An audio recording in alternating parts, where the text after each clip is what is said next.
এখন আমি তেল ছাড়া কীভাবে পানি দিয়ে ডিম ভাজা যায়, এই যে আমি এখন পেঁয়াজ কুচিটি নিয়ে নিলাম, তারপর একটু লবণ নিয়ে নিলাম,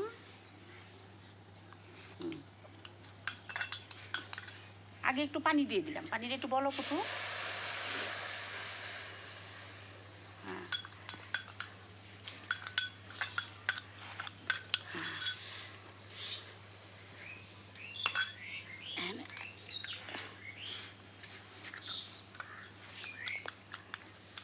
এভাবে না মিশ্রণ করে নিলাম।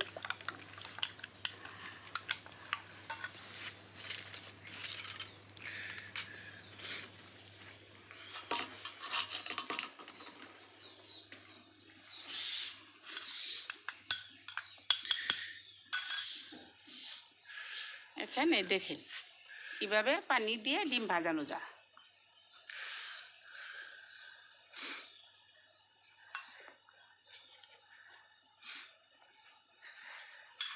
এটা ঢেকে দিলাম।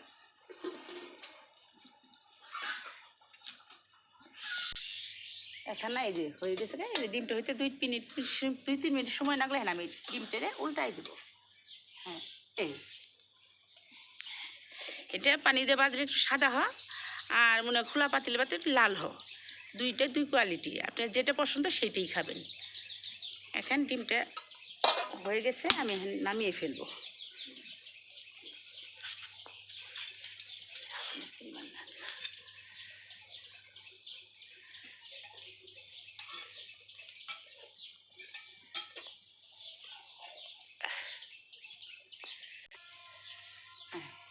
এখন আমি ডিমটা হয়ে গেছি, এখন এই যে ডিমটা নামিয়ে ফেললাম।